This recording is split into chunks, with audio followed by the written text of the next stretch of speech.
নমস্কার বন্ধুরা, ভারতের স্টক মার্কেটে আবার বড় ধাক্কা এসেছে। সেন্সেক্স পড়ে গেছে 1500 পয়েন্ট এবং নিফটি নেমে গেছে 22,000-এর কাছাকাছি। লক্ষ কোটি টাকার সম্পদ একদিনেই উড়ে গেছে।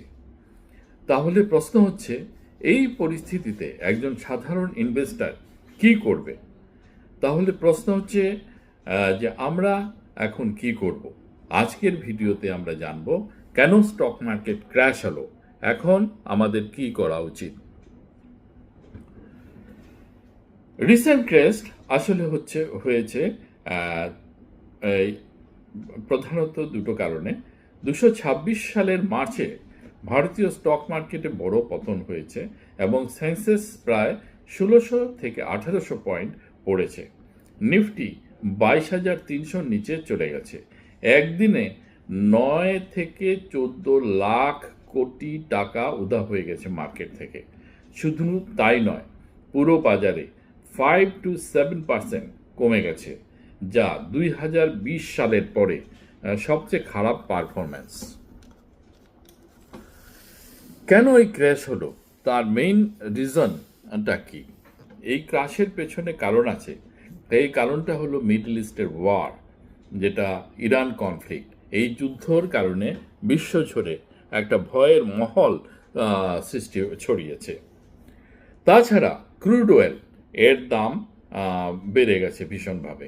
ক্রুড অয়েল প্রায় $100 থেকে $115 কাছাকাছি ছাড়িয়ে গেছে। ইন্ডিয়ার জন্য বিরাট সমস্যার সৃষ্টি হয়েছে এবং ফরেন ইনভেস্টরদের সেল এর কারণে হাজার হাজার কোটি টাকা সব বেরিয়ে গেছে। রুপি ভীষণভাবে দুর্বল হয়ে গেছে ডলারের এগেনস্টে, যা আছে, যার জন্য ইন্ডিয়ান স্টক মার্কেট আছে চাপের মুখে। তাছাড়া কিছু মানুষ ভয় পেয়ে প্যানিক সেলিং করছে, এটাও স্টক মার্কেট পতনের আরেকটা কারণ। কিন্তু এটা কি করা উচিত? এটা ইনভেস্টরদের জন্য একটা বিরাট ভুল।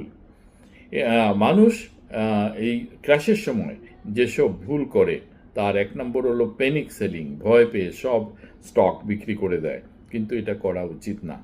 স্টক মার্কেট সবসময় উপরের দিকেই ওঠে।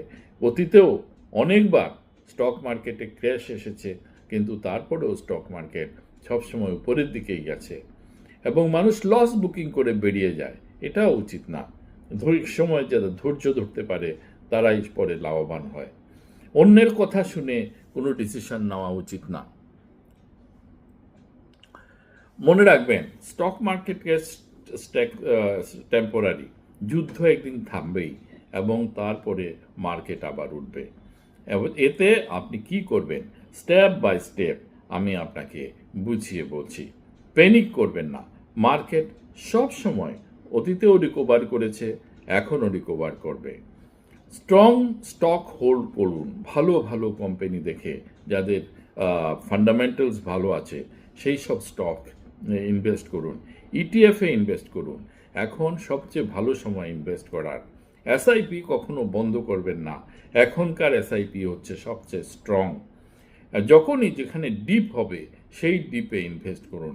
মার্কেট ক্র্যাশ মানেটা কি? মার্কেট ক্র্যাশ হলো ডিসকাউন্টে সেল। ডিসকাউন্টে আপনি পেয়ে যাচ্ছেন ভালো ভালো স্টক, অনেক কম পয়সায় পেয়ে যাচ্ছেন। অনেক ইনভেস্টার সারা বছর পথ চেয়ে থাকে কখন স্টক মার্কেটে ক্র্যাশ আসবে। আর আপনার শেয়ারকে ডাইভার্সিফাই করুন, এক জায়গায় সব টাকা রাখবেন না, বিভিন্ন শেয়ারের মধ্যে সেটাকে রাখুন। এখন কিছু কিছু সেক্টর এখন স্ট্রং আছে, যেমন defence stocks, metal stocks, PSU banks, এসবে আপনি ইনভেস্ট করতে পারেন। কিছু আইটি স্টক অনেক বেশি পড়ে গেছে, এগুলো হলো লং টার্ম অপরচুনিটি। আইটি, এই এখন যে এআই এআই আপনার আসছে, এআইটাই ভারতে করবে কারা? এআই তো করবে সেই আইটি কোম্পানিগুলি, সুতরাং ভয় পাওয়ার কিছু নাই, ওরা আবার উপরে উঠে আসবে। এই সময় মানুষ কিছু ভুল করে, যারা যেসব ভুল মানুষ করে, এইটার জন্য আমি এখন এই ভুলগুলো বলছি। কখনো লোন নিয়ে ধার করে আপনি ইনভেস্ট করবেন না। এবং ইন্ট্রাডে ট্রেডিং, এটা শুধু 99% লোক ইন্ট্রাডে ট্রেডিংয়ে লসই হয়। ইন্ট্রাডে ট্রেডিং করার প্রয়োজন নেই। ইন্ট্রাডে ট্রেডিং করবেন না, এটা পুরাপুরি একটা জোয়া।